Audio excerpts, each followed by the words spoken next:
Pessoal, a conversa hoje é com a escritora e doutoranda em Direitos Humanos e Cidadania, Maíra de Deus Brito, autora do livro Não, Ele Não Está, onde ela aborda uma das questões mais vergonhosas da realidade brasileira, o extermínio de pessoas negras em nosso país.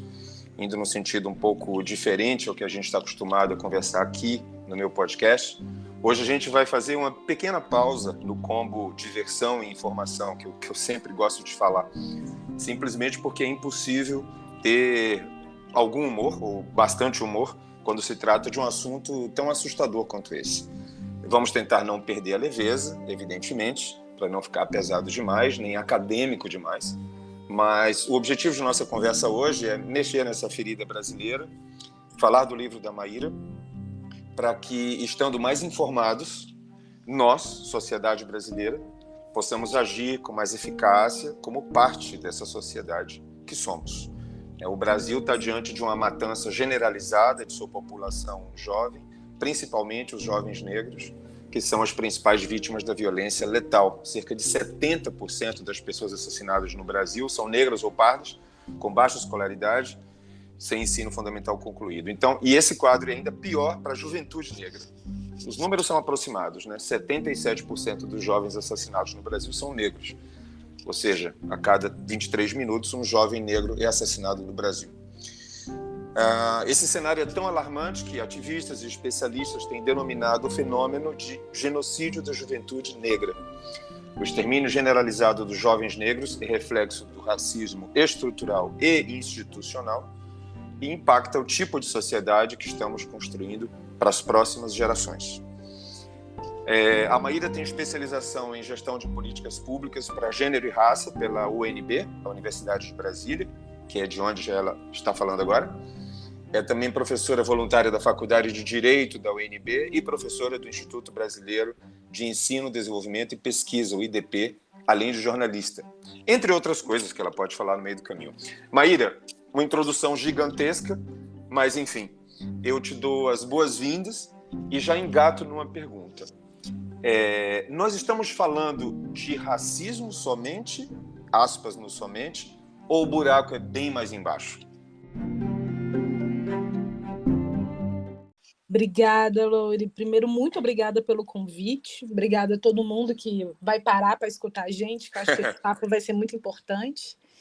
E eu acho que definitivamente o buraco é mais embaixo, né? O Brasil é um país forjado no racismo, no machismo, misoginia, na homofobia, na transfobia. Então, na verdade, o Brasil é um país forjado na violência. O Brasil detesta o diferente. Então, a gente precisa urgentemente tocar nessas feridas para ver se a gente consegue alterar um pouco esse cenário tão triste que, enfim, se arrasta aí por tantos séculos, né? Quais são as principais causas, Maíra, do genocídio da juventude negra no Brasil de hoje? Eu sei que você já fez um panorama agora, mas se aprofundando um pouco mais. O que acontece? Assim, muitas pessoas vão até questionar, mas será que a gente realmente deveria chamar esse cenário de genocídio? O que acontece? Acho que a primeira coisa a gente tem que entender o termo, né? Genocídio é quando um povo morre. Então, seria mais interessante talvez a gente trabalhar até mesmo genocídio quando a gente está falando da população negra como um todo. E aí, esse genocídio ele tem várias frentes. Infelizmente, há décadas, a principal frente desse genocídio é o extermínio da juventude negra. Historicamente, os jovens negros no Brasil eles foram vistos como inimigos a serem combatidos. Existe um cara, quem quiser depois se interessar mais, quiser mergulhar no assunto, um professor que é filósofo, camaronês, mas que mora lá na África do Sul, chamado Achille Mbembe. Ele falou o seguinte, gente, existe um negócio chamado necropolítica, que nada mais é do que a política da morte, né? Traduzindo aí. Então, dessa ideia de política da morte, o Estado, ou seja, no nosso caso, o Brasil, ele diz quem pode viver e quem pode morrer. É ele quem decide isso. Então, todas as políticas públicas, a forma como o sistema de segurança do Brasil é conduzido, entre outros fatores, vão sendo conduzidos permitindo que pessoas negras possam morrer sobretudo jovens negros. E aí a gente tem que olhar o que o jovem representa para a gente. O jovem representa para a gente o futuro. Então, a partir do momento que você vai lá e mata o jovem, permite que o jovem morra, você está falando o quê? O Estado está dizendo que a gente quer, sim, descontinuar o futuro dessa população. A gente quer quebrar a ideia de futuro, quebrar uma ideia de unidade de uma população. Então, assim, parece que é por um acaso esses números, só que se a gente pegar, historicamente falando, trazer elementos da antropologia, da sociologia, entre outras áreas, a gente vai ver que tudo isso é uma construção, e uma construção tão bem feita que, infelizmente, entra ano, sai ano, e os números continuam extremamente preocupantes. Mas quando que essa já te interrompendo um pouco, quando que essa necropolítica teria começado, Maíra? Lá em 1500, 1600, mais agora aqui século XVIII, século XIX, se localiza, se identifica a gênese disso? Se você for lá atrás, buscar a origem do termo, é extremamente recente, mas eu defendo, e eu acho que fica fácil de perceber, que a lógica da necropolítica, na verdade, sempre existiu. A gente que agora tem um nome para isso, mas é uma lógica que sempre existiu e no Brasil está em vigor desde 1500, que essa ideia do Estado permitir que algumas pessoas vivam e algumas pessoas morram está em curso desde sempre. E óbvio que a corda sempre ficou mais fraca, não só para a população negra, mas também para a população indígena, que são duas populações que vêm sofrendo violências sistemáticas, e esquecer que o maior genocídio da história mundial foi o genocídio contra a população indígena aqui na América do Sul e da América Central, né? Agora, quando você fala da África, você fala de alguns dos países mais pobres do planeta. E aí a gente vai agora para o mais rico, que também tem uma colonização, uma imigração africana importantíssima, como nós brasileiros, como nós no Brasil tivemos. Lá é a mesma coisa que aqui, nos Estados Unidos, apesar de ser um país muito rico, esse problema é muito parecido quando você vê os números? É um problema parecido, mas não é igual. Acho que a gente tem que tomar muito cuidado quando a gente olha para os Estados Unidos, porque ali a dinâmica é outra. Eu vou te trazer alguns elementos que comprovam como que a gente não dá para colocar na balança. Okay. Assim.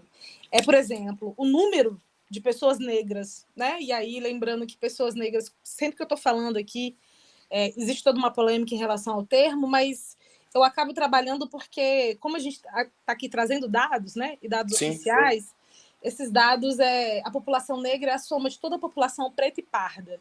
Então, só para não ter dúvidas sobre o que eu estou falando quando eu estou chamando de população negra. A população negra nos Estados Unidos ela é bem menor do que no Brasil, né? O Brasil é o maior país fora do continente africano com pessoas negras. Né? Salvador é a cidade com mais negros fora do continente. Então, assim, é uma coisa assim, surpreendente que não acontece nos Estados Unidos. A população negra lá é muito menor. E também lá tem um elemento que eu acho importantíssimo. Lá, o sistema sociopolítico-econômico permitiu que fosse criada uma classe média negra, coisa que não tem aqui no Brasil. Claro, hoje você vai falar, mas Maíra, não tem pessoas negras de classe média? Claro que tem. Eu sou uma dessas pessoas, inclusive. Então, assim, esses são alguns elementos que comprovam que a gente não pode pegar a nossa régua e levar para os Estados Unidos e achar que vai dar certo. Mas fato é, nos Estados Unidos, a violência que chega na população negra é, sim, desproporcional se comparada à população branca.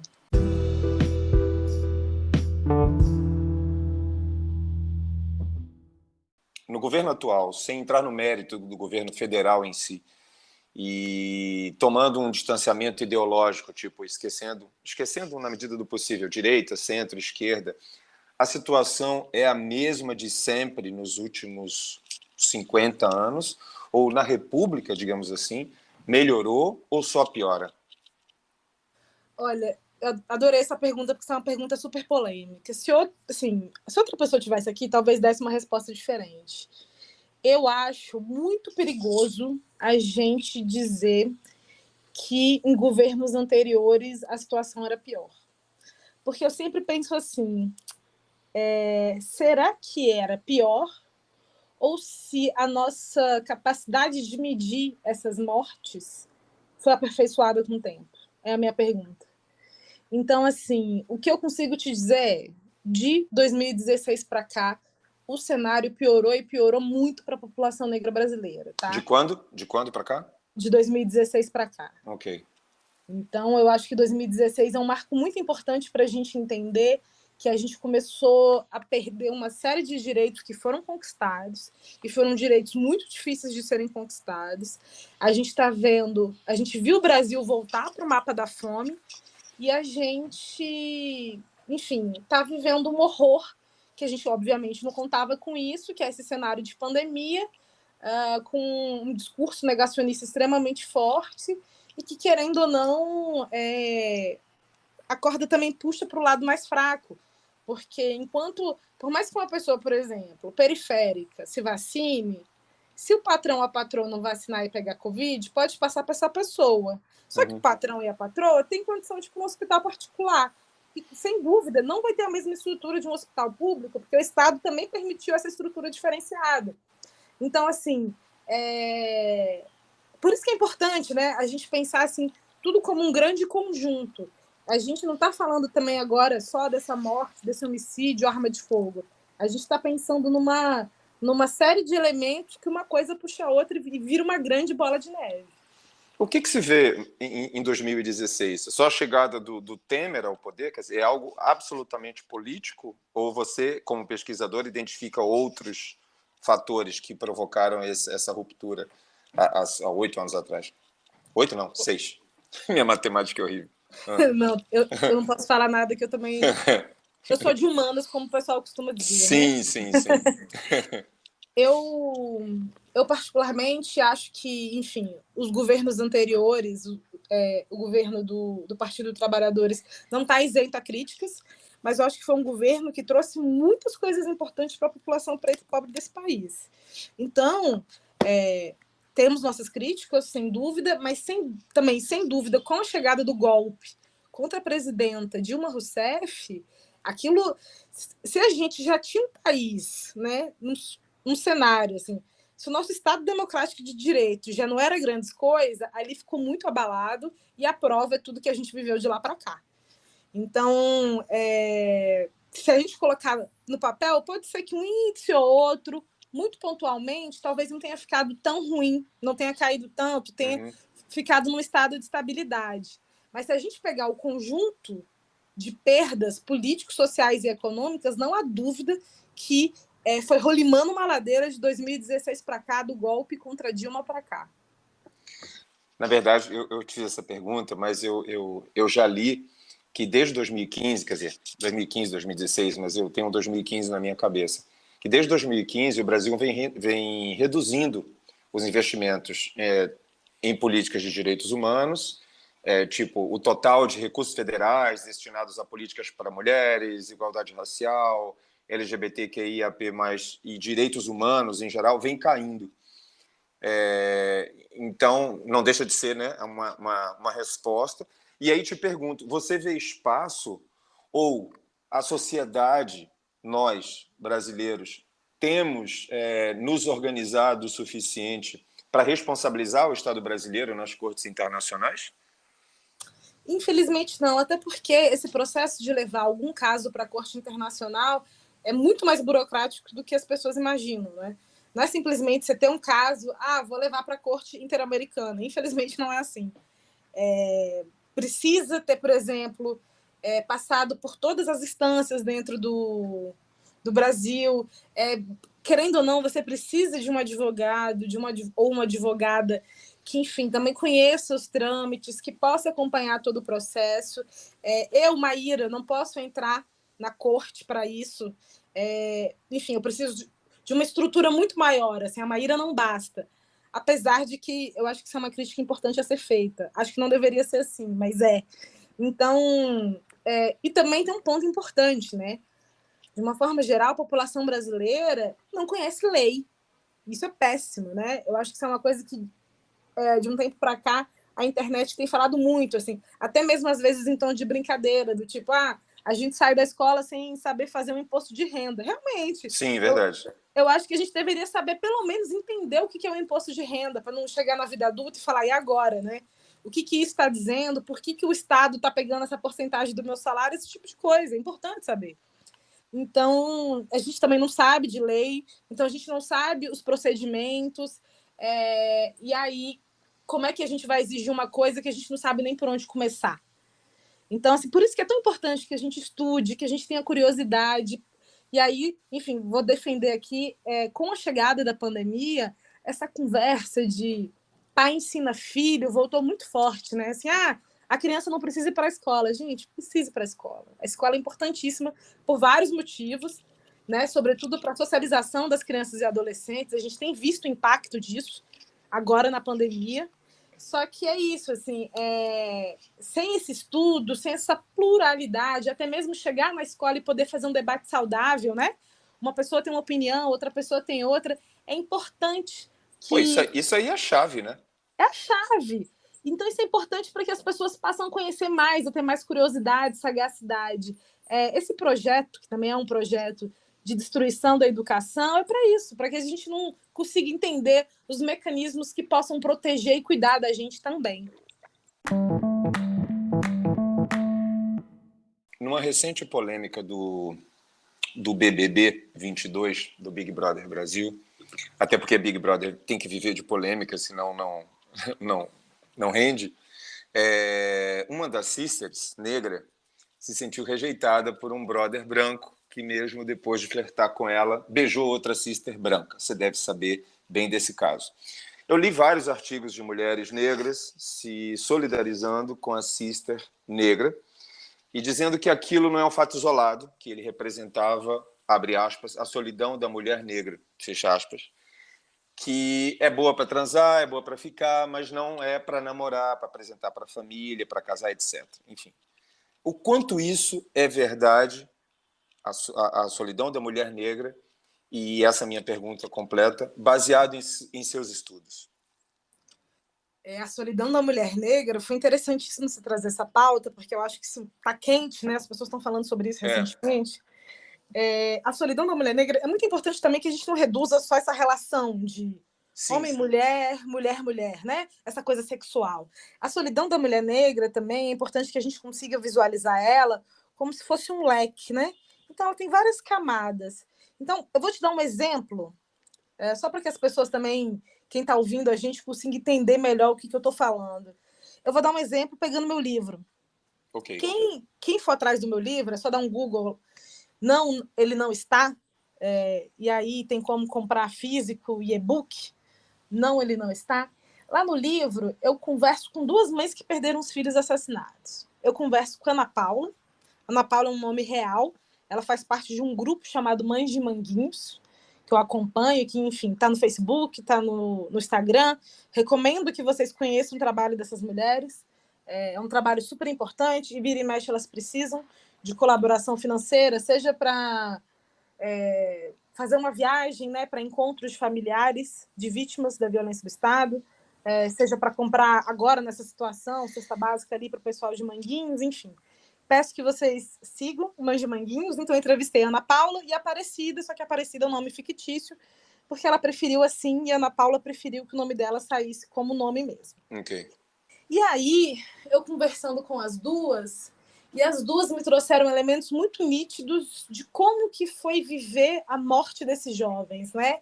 A Ana Paula, e aí eu também não estou comparando o nível de dor de forma alguma, isso aqui não é uma Olimpíada de dor, mas a Ana Paula conseguiu viver um luto solidário, ou seja, a Ana Paula teve uma rede de pessoas, e é assim, inclusive, que nasce o Mães de Manguinhos, né? Quando ela encontra outra mãe, quando ela encontra a Fátima, que também perdeu um filho assassinado, quando ela se junta com outras mulheres, ela tem um luto solidário. Então, essas mulheres estão se ajudando. Mas aí eu acho muito importante frisar isso. São mulheres negras de periferia se ajudando. Olha como foi importante esse elo, esse laço. Porque se não fosse essa rede de mulheres negras periféricas se ajudando, o que teria acontecido? O que aconteceu com a Aparecida? Quando a Aparecida perdeu o filho dela, o Luciano, ela não contou com ninguém. Então, ela viveu um luto solitário. E aí, o ápice assim, da solidão da mulher negra, uma mulher periférica, que perdeu o filho assassinado, que foi humilhada na delegacia, quando chegou lá para saber o que tinha acontecido com o filho dela. E ela tinha quem para compartilhar essa dor? Ela não tinha ninguém. Então, assim, a gente pode chegar nesse extremo, que é esse cenário de morte, mas a gente também pode falar como aconteceu, como você disse agora aí no Big Brother, nessa edição aí de 2022, em que teve um preterimento, e aí também eu acho importante que a gente não se esqueça. Muita gente falou assim, nossa, mas o cara nem era tão bonito assim, e ela sofrendo por um cara que não é tão bonito, enfim. Eu acho que a gente tem que partir de um pressuposto importante. Essa discussão não é sobre ele, mas sobre ela. E aí, enfim, quem acompanhou também aí no pay-per-view e tal, viu que durante todo o dia ele deu uma atenção, deu um cuidado para ela, e lá na hora de beijar, na hora de abraçar, na hora de fazer carinho, mesmo para valer, né? Não era uma coisa ali na amizade, ele ficou com a mulher branca. Mas, e aí, sim, e aí desculpa, perdão. Oi. Perdão, diga, termine, por favor. Ah, tá. Não, e aí você fica pensando assim, mas isso é mimimi, que o povo da internet gosta dessa expressão, né?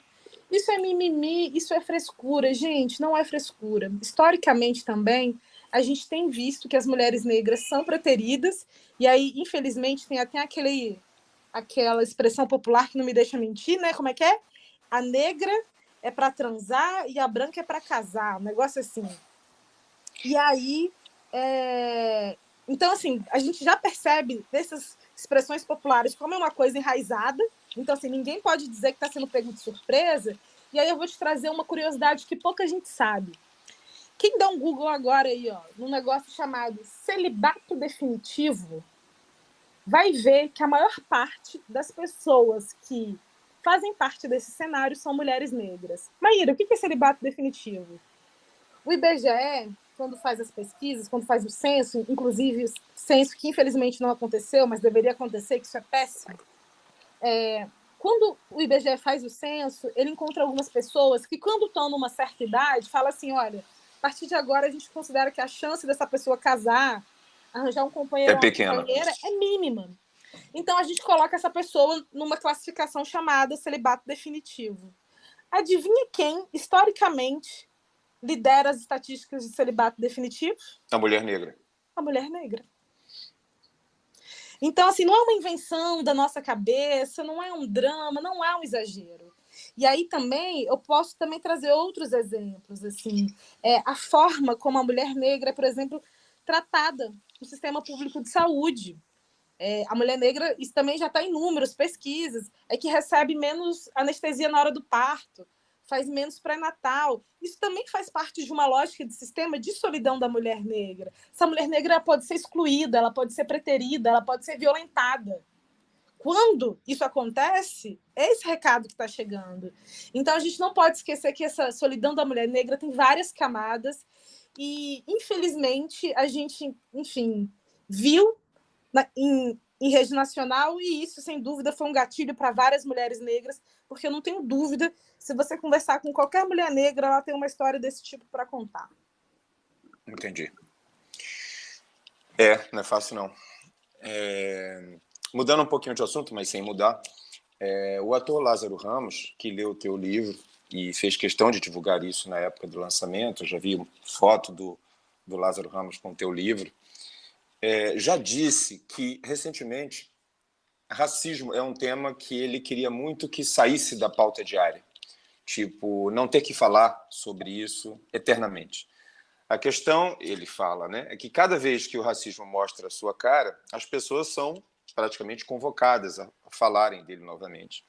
Mas que o grande sonho dele, na verdade, é que esse tema não existisse mais. Mas ele só não vai existir mais quando o racismo não existir mais. Então eu te pergunto, você acha que as pessoas negras estão fadadas a terem que falar de racismo o tempo todo, bem como as pessoas LGBTQIAP+, também estão fadadas a falarem de sexualidade o tempo todo? Como é que você analisa essas teclas marcadas em quem é negro e em quem é LGBTQIAP+, por exemplo. Entendeu minha pergunta? Entendi. No caso da população negra, enquanto a branquitude não estourar a bolha que ela vive, não quiser olhar para ela, a gente negra vai ter que continuar falando. O que é uma pena, porque assim, eu acho que a grande virada de chave é essa, assim. Só nós negros e negras estamos falando sobre racismo. As pessoas brancas não estão, porque elas acham que não é um problema delas. Isso é muito ruim. E é por isso que a gente está no cenário que a gente está. Isso também acontece com a população LGBTQIA+, porque as pessoas héteros cis não estão falando sobre isso. E aí fica tudo na conta dessa turma, que é super diversa, que é super plural, que tem muito a ensinar para a gente, é uma outra cosmopercepção, é uma outra percepção de mundo, e que não é uma percepção melhor nem pior, ela é diferente. E aí eu acho que no caso, sobretudo, da LGBTQIA+, existe também uma questão religiosa, né? Porque o Brasil é muito careta nesse sentido, né? Porque acaba misturando conservadorismo com religião, que é um pavor. E religiões específicas, não qualquer religião também, é importante a gente frisar isso. Então, assim, tem que estourar a bolha, tem que colocar o dedo na ferida, senão, toda vez, quem vai estar falando sobre isso, mais uma vez, são as pessoas de sempre.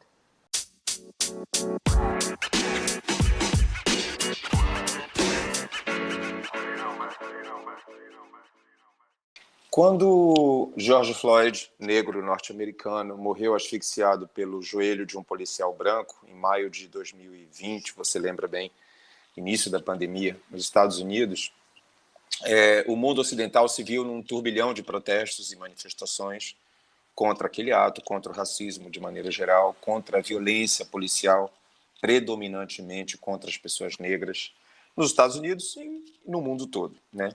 6 meses depois, o brasileiro negro João Alberto Silveira Freitas foi espancado aqui no Brasil até morrer por policiais brancos no Carrefour de Porto Alegre. Você também deve lembrar bem disso. E agora, essa semana, eu estou falando de janeiro de 2022, o imigrante congolês Moise Kabagambi, negro de 24 anos, foi espancado até a morte e depois amarrado em pleno bairro da Barra da Tijuca, na cidade do Rio de Janeiro, por conta de um desentendimento num quiosque. E aí um amigo meu fala assim, Lore, se tivesse sido com um francês branco, por exemplo, a diplomacia brasileira já tinha entrado em ação, pedido de desculpas oficiais à França, já teria sido despedido, tá. Mas foi um cidadão do Congo, um país pobre, jovem, pobre e preto, e negro. Como a gente sai desse buraco, Maíra? É lógico que essa resposta nem existe, mas o que você pensa a respeito disso? O quão cansativo é ver isso se repetir dia após dia? É extremamente cansativo. A morte do Moise, eu confesso que me tocou de um jeito assim inexplicável, porque sim, foi surreal, né? Eu acho que foi surreal. Surreal.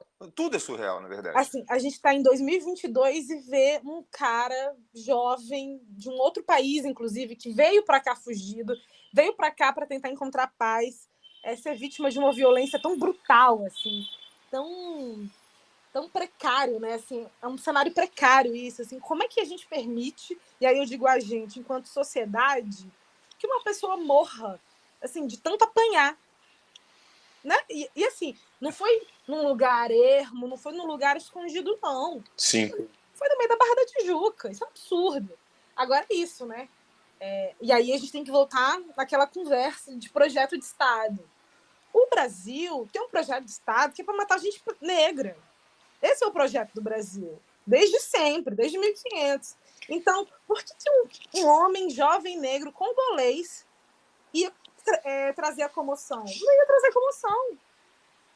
A gente tem que falar sobre isso e a gente, assim, sou eu na minha casa, você na sua casa, a gente tem que colocar esse dedo na ferida. Ah, mas meus pais não gostam desse assunto, mas tem que falar. A gente tem que levar para o nosso ambiente de trabalho, seja ele no setor público ou privado. A gente, enquanto pessoas, né, sobretudo as pessoas que estão em cargos importantes, decisivos, tem que pensar sobre isso e pensar o que eu posso fazer para mudar isso. Sobretudo pessoas brancas, porque normalmente são as pessoas brancas que têm esse lugar de poder.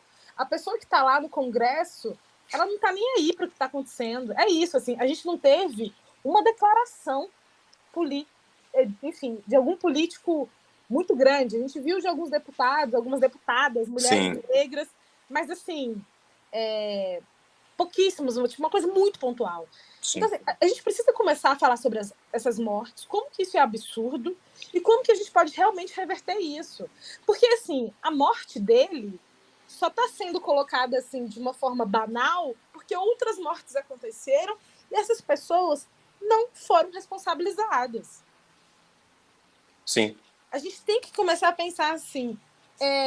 Então, a pessoa vai lá e aí trazer um exemplo muito mais simples, tá? Para a gente ver também como que esse sistema de justiça ele não está dando conta. O cara vai lá, pronto, eu vou pegar o caso da mulher. Ano passado, e aconteceu mais de uma vez, uma mulher foi pega roubando comida para dar para os filhos. E assim, era coisa simples, biscoito, refrigerante e tal. O que ela conseguiu pegar. Ela foi presa e uma juíza, agora não vou lembrar o estado, não deu liberdade para ela. Ela tinha que responder presa. E aí você pensa, poxa vida, a mulher foi lá, estava com fome, a gente sabe que o Brasil está caótico, as pessoas estão com fome, roubou um biscoito e um refrigerante, ficou presa, enquanto tem gente que está roubando milhões, está carregando droga em avião, e não acontece nada. Sim. Então, a morte do Moise, ela só está realmente sendo colocada nesse lugar de banalidade porque a gente não quer assumir que existe um racismo aí, e a gente enquanto sociedade, enquanto país, enquanto Estado, e a gente também não está preocupada em punir as pessoas que estão matando os jovens negros. E é por isso que a gente precisa urgente pensar num outro sistema de justiça, tá? Esse sistema de justiça, ele está funcionando, e aí eu vou trazer Luiz Antônio Simas. Luiz Antônio Simas é um professor que eu gosto muito, autor de vários livros, e ele fala o seguinte, não é que o Brasil deu errado, o Brasil está dando certo dessa, tá? Porque esse é o projeto de Brasil, um país excludente, machista, racista. Então, tá na hora de começar o Brasil dar errado, e eu concordo com ele nesse sentido. Assim, tá na hora do Brasil dar errado, tá na hora da gente começar a pensar num sistema de justiça que pare de perseguir pessoas negras, porque é isso que tem acontecido há séculos. Maíra, mas então eu queria voltar a isso, porque eu achei isso, assim, eu como não estudioso do assunto, posso, um pouco ignorante também, vou refazer essa pergunta. Esse projeto que você chama, que esse termo, necropolítica, é um termo recente, vai lá, mas o projeto, o que ele significa, você fala que acontece desde sempre, desde que o Brasil é Brasil, né? Como que a gente identifica isso? Como é que a gente consegue provar? Isso não é físico, você não consegue pegar. Não, está escrito ali, tem uma Constituição específica dizendo que o Brasil vai ser assim, excludente, racista, tá. Isso evidentemente não existe. Como que vocês, pesquisadores, identificam esse projeto ruim, esse projeto, entende? Entendo. Uma boa pergunta, Lore. O que acontece? A gente consegue identificar, porque o Brasil ele é tão perverso, que se a gente olhar para leis antigas, a gente vai encontrar, sim, leis que vão indicar esses caminhos de necropolítica. Como assim? Vou dar um exemplo para você, um exemplo simples, mas só para você entender. Lá atrás, antigamente, chegou um momento, né, que os senhores de escravizados falou assim, a gente vai dar umas terras para o pessoal. Tinha uma galera que falava assim, eu não vejo problema em dar terra, não, para os meus escravizados. Aí alguém falou assim, gente, não tá bom, porque aí um monte de ex-escravizado vai pegar a terra e vai ser dono de terra que nem a gente, não dá. E aí foram lá, escreveram uma lei assim, ó, não vai mais poder ter doação. Uhum. Então, pronto, agora os negros que eram escravizados, que porventura ficassem livres, iam ficar o quê? Na rua, porque não ia ter terra para eles, nem em caso de doação isso não ia ser aceito. Ok. E aí, lembrando que nesse meio de caminho existe uma política de imigração que vai acontecer justamente o contrário. O Brasil vai falar para pessoas de algumas nacionalidades, algumas, não todas, importante isso, e isso também está em lei, dizer assim, gente, vem para o Brasil que a gente vai dar terra para vocês. Olha como a gente é legal. Uhum. E aí vem, essas pessoas ganham terras, e aí... Brancas, pessoas brancas. Pessoas brancas, branquíssimas, de certos lugares da Europa, chegam no Brasil, ganham terra, enquanto a população negra está lá na rua. Aí eu vou te dar um outro exemplo. Vamos fazer uma lei dizendo que não pode vadiagem e que tem que andar com documento no bolso. Uhum. Só que aí, para tirar o documento, é uma burocracia. Nem todo mundo conseguia tirar o documento. Então, a pessoa negra e pobre que já estava ali na rua vai ser presa porque ela não tem onde ficar, porque não deram condição para ela morar em lugar nenhum e também não estão dando trabalho para ela. E aí também não tem documento, porque ela não conseguiu tirar. Então, vamos prender. Tem um negócio que os negros estão fazendo, se chama capoeira. A gente não está gostando disso. Vamos criminalizar. Porque os negros têm uma religião. E essa religião é muito esquisita, a gente não está gostando disso, não. Vamos criminalizar. Só para você ter uma ideia, até 75, se não me engano, 1975... Ontem, né? Ontem, os terreiros na Bahia tinham que ir na delegacia mais próxima lá para pedir autorização para fazer suas batucadas lá, suas festas, enfim, seus rituais. Estou falando da década de 70. Uhum.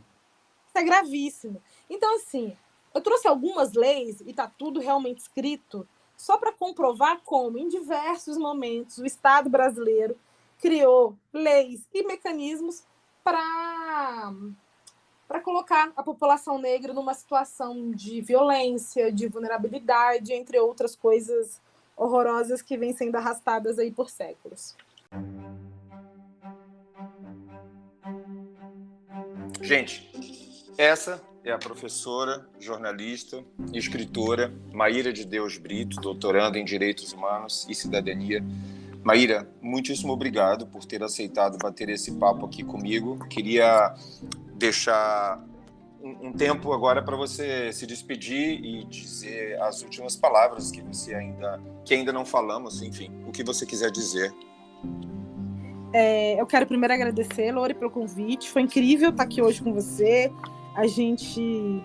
Às vezes parece um pouco superficial, né? Mas no podcast a gente só pincela, né? A gente dá alguns indicativos para as pessoas irem buscar a informação, né? Exato, assim, foi uma conversa rápida. Até mesmo o meu livro, assim, ele aborda muitos assuntos. Assim. Eu brinco que o meu livro, que é um resultado de uma dissertação de mestrado, daria mais uns outros 5 dissertações, assim, porque é muita coisa. Então eu quero agradecer muito esse espaço, e aí eu vou encerrar, e assim, agradecer todo mundo também que ouviu a gente até o final. Até agora, né? Pedir para que as pessoas divulguem não só o meu episódio, o episódio que eu participo, mas enfim, o podcast como um todo, porque eu acho que é um projeto muito bonito, muito potente. E aí eu vou trazer 2 falas aqui que eu acho importante. Uma delas é da Aparecida, que ela falou o seguinte para mim, assim, quando eu fui fazer a entrevista com ela. Maíra, eu aceito fazer a entrevista, sim, mas justamente porque eu optei e senti necessidade, mesmo diante de tamanha dor, ser a voz do meu filho, botar a cara mesmo, mostrar que meu filho tem mãe e que a história dele não terminou. E hoje sou eu quem continua a escrever. Nós temos rostos, temos história para construir e compartilhar. E, através disso, envolver mais pessoas na luta pelo direito à vida da juventude negra, pobre, favelada e periférica. E aí, a Aparecida, numa das nossas conversas, ela falou assim para mim: eu ainda estou de luto. Lembrar que o Luciano morreu já tem mais de 10 anos. Eu ainda estou de luto. Essa é uma dor que não cicatriza. É uma ferida aberta. Toda vez que eu falo, dói muito. Então, eu quero encerrar aqui lembrando que o meu livro, ele é uma espécie de alto-falante que reverbera as vozes de Aparecida e de Ana Paula, e é uma forma de manter viva a memória do Jonathan e do Luciano, que se não fosse essa política de morte que insiste em permanecer no Brasil, eles estariam aqui agora fazendo coisas lindas, produzindo coisas incríveis e, enfim, e sendo referência, não tenho dúvida, para tantos outros jovens negros periféricos. É isso, gente. Obrigada. Tenho certeza absoluta que sim. O tema do extermínio de jovens negros no Brasil, eu acho assim, não tem como não ser cada vez mais destaque, não apenas nas agendas governamentais, mas também nos espaços de debate da sociedade civil, que somos nós, né? Então, se a gente também não fizer a nossa parte, duvido que a coisa vá para frente. Enfim, muito obrigado, Maíra, mais uma vez. Pessoal, como a Maíra já disse, muito obrigado por ouvirem a gente até o final, pelo privilégio de estarem conosco até o final. E um abraço a todos. Tchau, Maíra. Até breve. Tchau, tchau. Até mais. Um abraço.